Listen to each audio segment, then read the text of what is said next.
Bonjour chers élèves, donc je vous souhaite la bienvenue dans cette nouvelle vidéo concernant le vocabulaire.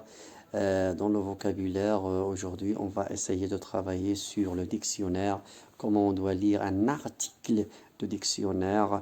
Comme vous le savez bien, donc le dictionnaire c'est un livre ou un ouvrage de référence ou plutôt qui contient contenant un ensemble de mots d'une langue rangés en ordre alphabétique.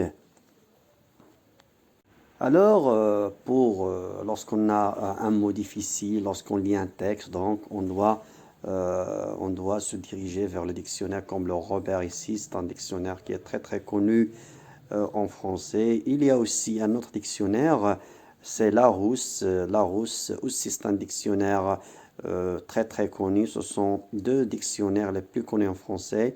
Il y a aussi Hachette. Il y a aussi des encyclopédies comme des dictionnaires. Ce sont des livres vraiment qui sont, ils regroupent tous les sciences ainsi pour tous les mots en français. Donc pour les francophones, ce sont les dictionnaires les plus utilisés. Donc lorsqu'on recherche un mot, lorsqu'une expression nous paraît un peu difficile, donc on doit recourir au dictionnaire.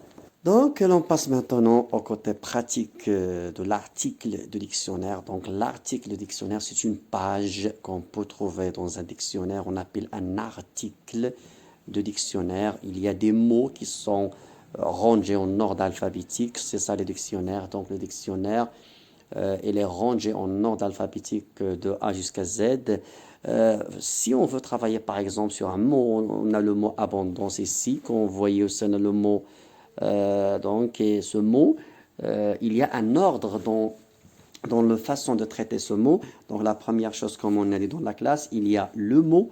Après, regardez, il y a la forme phonétique. Ça veut dire comment on doit prononcer ce mot. Parfois, on a un problème, un problème sur la prononciation des mots. Parfois, on prononce mal un mot, mais le dictionnaire, c'est le seul repère pour nous aider à mieux prononcer ce mot.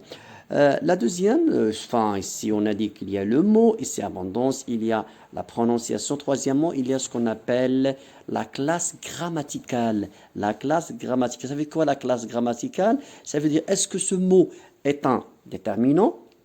Est-ce que c'est un nom? Est-ce que c'est un verbe, un adjectif, un adverbe, une proposition, un pronom, une interjection? Donc, il y a plusieurs natures en français des mots. Donc, je répète, il peut être un déterminant, un nom, un verbe, un adjectif, un adverbe, une préposition, un pronom, une interjection. Donc, c'est ça ce qu'on appelle les classes grammaticales. Puis, on a l'explication du mot, le sens, ça veut dire quoi ce mot? Par exemple, ici, le mot abondance, ça veut dire grande quantité dépassant les besoins. Donc, ici, on a comment ça s'appelle déjà, la signification ou le sens. Et on donne aussi des phrases exemples pour illustrer le mot qu'on a vu. Donc, je répète, on a premièrement le mot, puis on a la prononciation, après on a la classe grammaticale, après on a le sens, après on a la phrase exemple. C'est la phrase exemple. Et puis, on peut trouver des antonymes. Quand on regarde ici dans la photo, on a des expressions, on a des antonymes, on a des synonymes aussi, on a des mots de famille. Donc, l'article de dictionnaire, il est riche. Lorsqu'on a un mot, on peut trouver, premièrement, c'est la première des choses, c'est la prononciation. Après, il y a la classe grammaticale. Après, il y a le sens, l'explication du mot. Après, il y a la phrase exemple.